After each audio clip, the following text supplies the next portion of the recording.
Good morning students.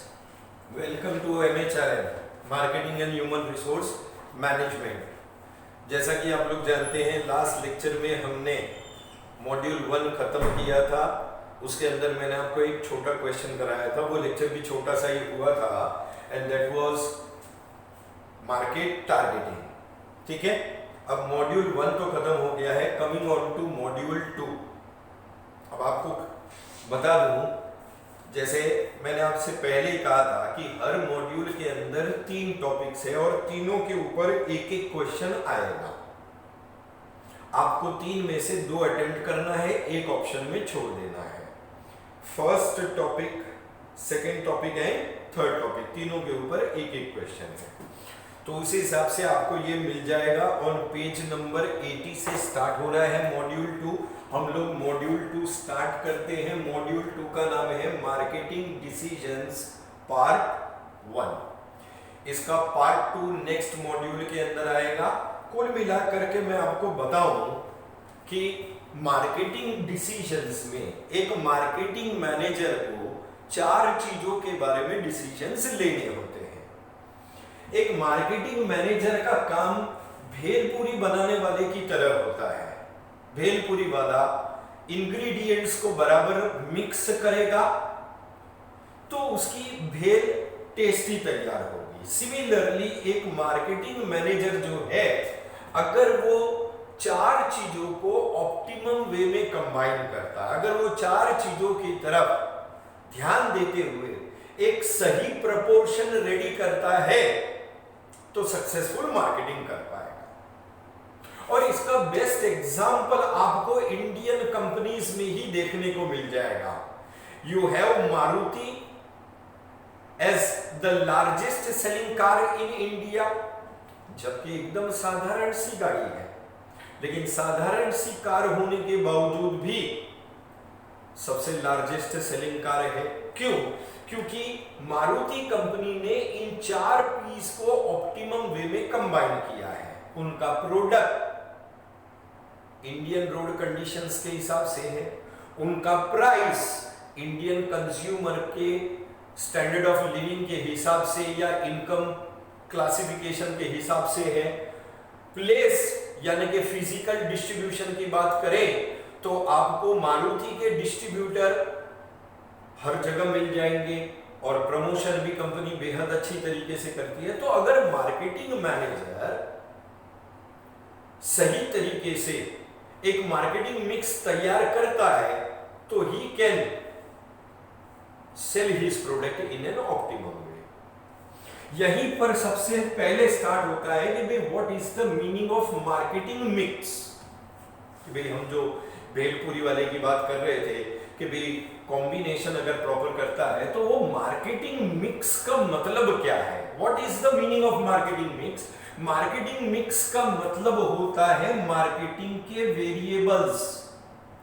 Marketing mix refers to marketing variables, और ये marketing variables को हम कंबाइन करते हैं, मिक्स करते हैं ताकि हम बेच सकें अपने प्रोडक्ट को to the target market. So marketing mix refers to the marketing variables that combine to sell a product to the target market. अब इस मार्केटिंग मिक्स का आइडिया ले करके कौन आया? तो सबसे पहले मैं आपको यह बताऊं कि एक व्यक्ति है by the name of E Jerome McCarthy. ये मार्केटिंग एक्सपर्ट है। इन्होंने 1960 में एक किताब लिखी। उस किताब का नाम है बेसिक मार्केटिंग, और इसी किताब के अंदर इन्होंने मार्केटिंग के 4 पीस यानी कि 4 पीस को पॉपुलराइज किया। और वो 4 पीस कौन से हैं? प्रोडक्ट है, प्राइस है, प्लेस है और प्रमोशन है। इन 4 पीस को उन्होंने पॉपुलराइज किया और इसी किताब के अंदर उन्होंने डेफिनेशन भी प्रोवाइड किया मार्केटिंग का। अब वो डेफिनेशन क्या कहता है? The basis of marketing operations. अब सवाल ये उठता है कि सर मार्केटिंग ऑपरेशंस का मतलब क्या? अगर आपको ध्यान में होगा फर्स्ट लेक्चर में मैंने आपसे कहा था कि प्रोडक्ट को प्रोड्यूसर से कंज्यूमर तक पहुंचाने के लिए हम लोग बहुत सारी चीजें करते हैं, बहुत सारी एक्टिविटीज परफॉर्म करते हैं। यही एक्टिविटीज जो है इनको मार्केटिंग ऑपरेशंस कहा गया है। इस मार्केटिंग ऑपरेशन का बेसिस यानी कि फाउंडेशन या आधार क्या है? कोऑर्डिनेशन करना। The basis of marketing operations is the coordination. Coordination का मतलब होता है कि संतुलन बनाना। किस चीज में? 4 की वेरिएबल्स को बैलेंस करना है। इस कोऑर्डिनेशन के अंदर you need to balance 4 variables. और ये 4 वेरिएबल्स कौन से हैं? सर, पहला है प्रोडक्ट, दूसरा है प्राइस, तीसरा है प्लेस यानी कि फिजिकल डिस्ट्रीब्यूशन, और चौथा जो है दैट इज प्रमोशन। इन चारों के बीच में जो मार्केटिंग मैनेजर प्रॉपर कोऑर्डिनेशन कर लेगा वो सक्सेसफुल मार्केटिंग कर पाएगा। सो डेफिनेशन क्या कहता है? ई जीरो मकार्थी का the basis of marketing operations is the coordination of 4 की वेरिएबल्स। 4 की वेरिएबल्स यानी कि 4 मेन वेरिएबल्स के बीच में कोऑर्डिनेशन या संतुलन बनाना है। प्रॉपर तरीके से इन चारों को बैलेंस करना है। कौन है ये 4? प्रोडक्ट, प्राइस, प्लेस और प्रमोशन। इन चारों के बीच में सही संतुलन या प्रॉपर कॉम्बिनेशन अगर आप तैयार कर लोगे तो आप जो कुछ भी बना के बेचना चाहते हो उसे आप सक्सेसफुली मार्केटिंग कर पाओगे। So that is the meaning of marketing mix. Coordination है 4 की वेरिएबल्स का। एक प्रॉपर तरीके से ऑप्टिमम वे में आप इनको कंबाइन करें और सक्सेसफुल मार्केटिंग करें। अब आते हैं पहले क्वेश्चन के ऊपर कि भाई एलिमेंट्स या कंपोनेंट्स क्या है मार्केटिंग मिक्स के। अगर हम एलिमेंट्स या कंपोनेंट्स की बात करें मार्केटिंग मिक्स के अंदर तो अर्लियर शुरुआत में जब ये किताब लिखी गई थी 1960s में, अगर उस समय की बात करें तो उस समय में 4 पीस आए थे मार्केटिंग मिक्स के लिए: प्रोडक्ट, प्राइस, प्लेस और प्रमोशन। लेकिन बदलते हुए समय के हिसाब से मार्केटिंग जो है उसमें भी चेंजेस आए, और चेंजेस आने की वजह से लेटर ऑन यानी कि अगर हम 80s और 90s की मार्केटिंग देखें, 80 का दशक और 90 का दशक, तो 3 पीस और ऐड हुए हैं, और वो 3 पीस जो है that is space, positioning and packaging. पहले कितने थे? 4। बाद में कितने ऐड हुए? 3। पहले वाले 4 कौन से? प्रोडक्ट, प्राइस, प्लेस और प्रमोशन। ये 60 के दशक में, 60s के टाइम में। लेकिन 80s और 90s में फिर और 3 नए पी आए: पेस, पोजीशनिंग एंड पैकेजिंग। ये 4 और 3 7 जो है ना, ये 7 पीस गुड्स के लिए है। किसके लिए है? गुड्स के लिए। लेकिन अगर आपको ध्यान में होगा तो हम मार्केटिंग जो करते हैं वो सिर्फ गुड्स की नहीं करते हैं बल्कि सर्विसेज की भी मार्केटिंग करते हैं। तो सर्विसेज की मार्केटिंग के हिसाब से 4 पीस और ऐड हुए। सर्विसेज के हिसाब से 4 पीस और ऐड हुए हैं। उसमें एक पीपल, दूसरा फिजिकल एविडेंस, तीसरा है प्रोसेस और चौथा है प्रोडक्टिविटी एंड क्वालिटी। ये 4 पीस एक्सक्लूसिवली सर्विसेज की मार्केटिंग के लिए है। पहले 7 यानी कि 4 और 3 गुड्स के लिए, और बाद के जो 4 हैं वो सर्विसेज के लिए। इन्हीं के ऊपर हम लोग थोड़ी बहुत चर्चा करते हैं। इन पीस को डिटेल में डिस्कस करेंगे in the question. So just give me some time and we can start with the different Ps of marketing. पहले हम 4 पीस के बारे में डिस्कस करते हैं, discussing the 4 Ps. Earlier stages में जो 4 पीस आए उसके बारे में डिस्कस करते हैं। सो एलिमेंट्स और components of marketing mix.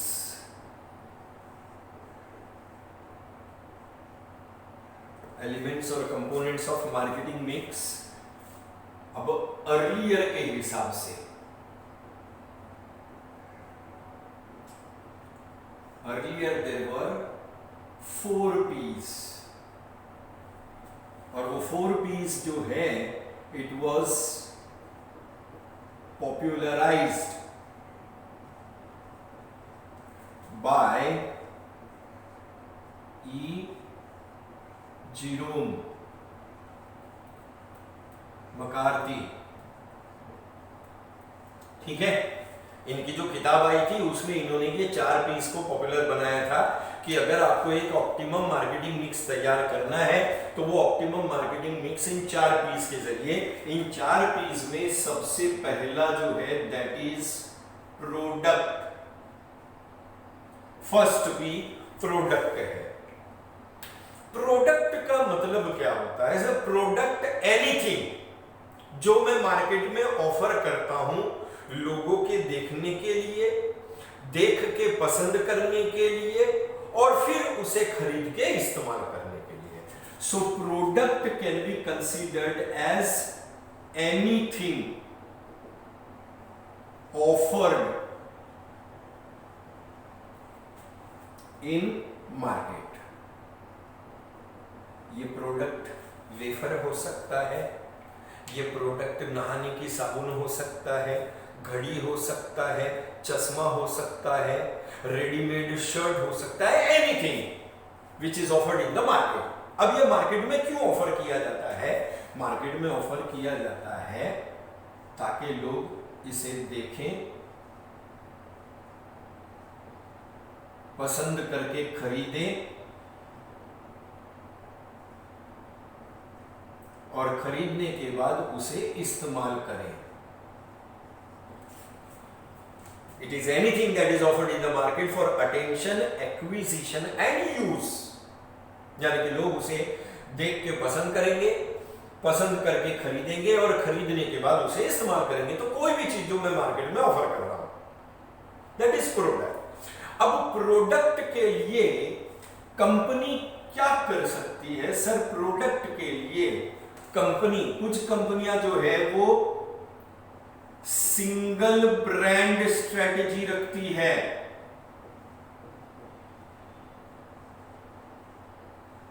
Single brand strategy जिसमें कंपनी एक ही ब्रांड नेम का इस्तेमाल करती है। You can have the example of Amul. Amul अपना कोई भी प्रोडक्ट बनाए, चाहे वो दूध, दही, छाछ, लस्सी, श्रीखंड, सबको अमूल का नाम दिया है। That is single brand strategy. Company product के लिए मल्टी ब्रांड स्ट्रेटेजी भी रख सकती है। Multi brand strategy. अब मल्टी ब्रांड स्ट्रेटेजी में एक ही कंपनी अलग अलग ब्रांड नेम का इस्तेमाल करती है। जैसे हिंदुस्तान यूनिलीवर लिमिटेड अलग अलग नाम से अलग अलग साबुन बनाता है, अलग अलग वॉशिंग पाउडर। इस कंपनी का आपको सर्फ भी मिलेगा और इसी कंपनी का आपको वॉशिंग पाउडर व्हील भी मिलेगा। That is multi brand strategy जिसमें एक कंपनी अलग अलग ब्रांड नेम का इस्तेमाल करती है। So that is for the brand. इसके अलावा लाइक कुछ कंपनियां जो है वो core line business strategy follow करती है। अब कोर लाइन बिजनेस स्ट्रेटेजी में क्या होता है कि कंपनी एक सिंगल कोर प्रोडक्ट के ऊपर ही फोकस करती है। यानी कि एक ही मेन प्रोडक्ट कंपनी बनाती है और इसका बेस्ट एग्जांपल है Maruti. Maruti manufactures only cars, सिर्फ कार्स ही मैन्युफैक्चर करते हैं, कुछ और नहीं बनाते हैं। और कुछ कंपनियां जो है वो डाइवर्सिफाइड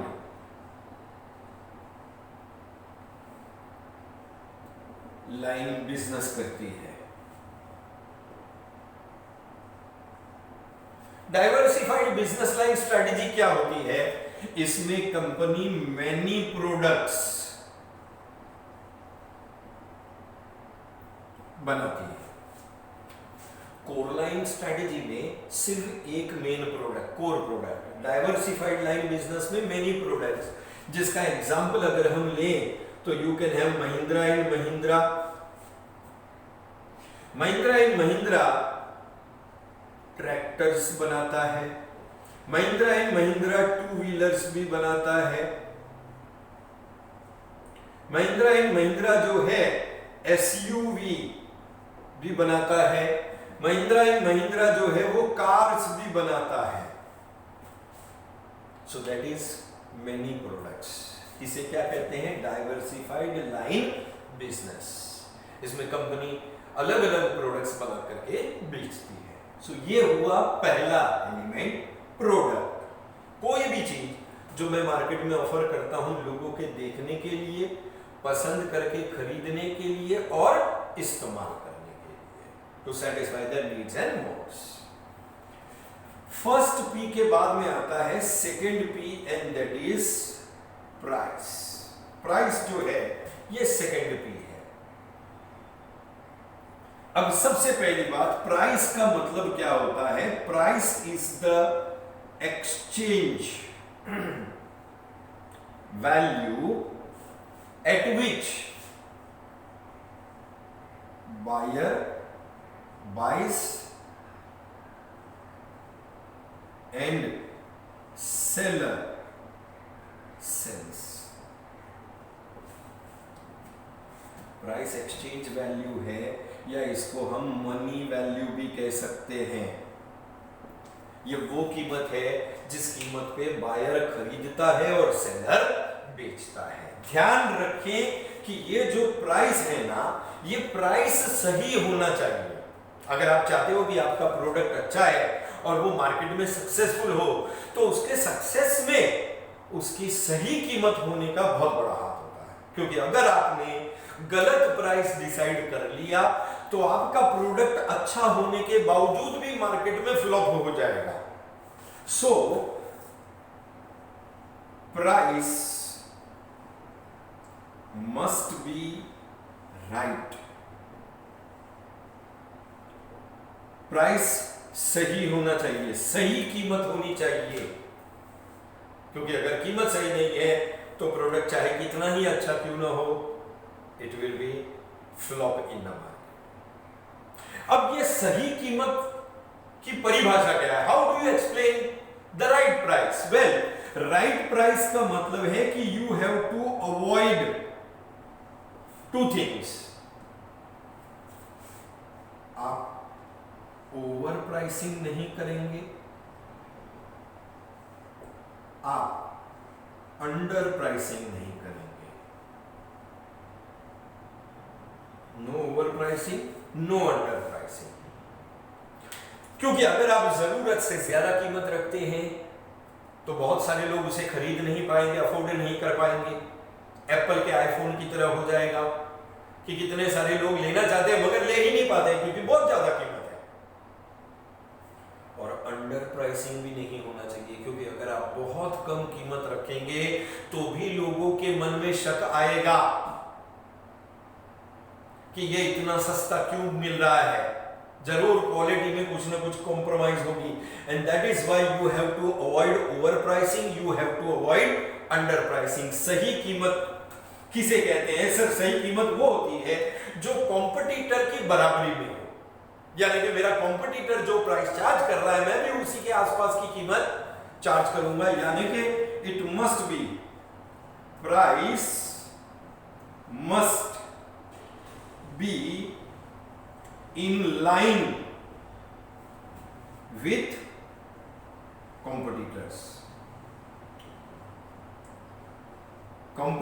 जितना चार्ज कर रहे हैं मैं भी उसी के आसपास की कीमत रखूंगा, बहुत ज्यादा भी नहीं रखूंगा और बहुत कम भी नहीं रखूंगा। एक बात सर, ये सही कीमत कैसे डिसाइड करूं? सही कीमत को डिसाइड करने के लिए कुछ फैक्टर्स को कंसीडर करना पड़ेगा। You need to consider following factors.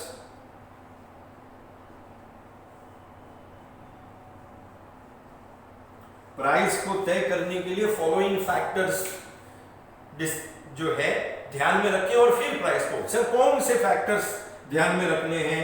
You have to keep in mind how much is your cost. आपका कॉस्ट कितना लगता है, उस कॉस्ट के हिसाब से प्राइस को डिसाइड करें, क्योंकि बिलो कॉस्ट तो बेचेंगे नहीं।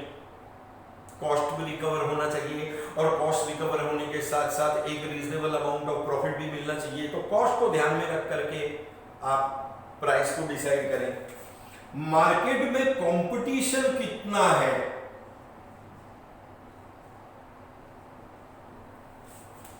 अगर कंपटीशन बहुत टफ होता है तो आपको कीमत कम रखनी पड़ेगी, और कंपटीशन बहुत ज्यादा होता है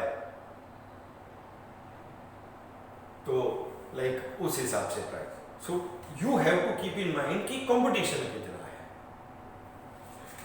आपको यह भी ध्यान में रखना है कि what is the nature of customer. Customer स्वभाव के कैसे है, उसके हिसाब से प्राइस रखना पड़ेगा। आज जितनी भी मल्टीनेशनल कॉर्पोरेशंस इंडिया में ऑपरेट करती है वो जानती है कि इंडियंस बहुत ज्यादा पैसे खर्च नहीं करेंगे, इसलिए छोटे छोटे पैकिंग बनाती है और कम कीमत रखती है। तो नेचर ऑफ कस्टमर के हिसाब से आपको प्राइस डिसाइड करना होगा। आपको यह भी कंसीडर करना होगा कि आपकी कॉर्पोरेट इमेज कैसी है, यानी कि आपकी कंपनी का गुडविल और रेपुटेशन कितना है, उसको ध्यान में रख करके प्राइस। आज रोल्स रॉयस अपनी सबसे सस्ती कार को भी 1.25 करोड़ में बेचता है, 1.25 करोड़, क्योंकि उसका इमेज। अब ऐसा नहीं है कि रोल्स रॉयस को सस्ती कार बनाने को नहीं आता है कि भाई 35 लाख 40 लाख की गाड़ी भी बना सकता है वो, लेकिन वो नहीं बनाता है। वो अपनी सबसे सस्ती गाड़ी 1.25 करोड़ में बेचता है। The reason is corporate image.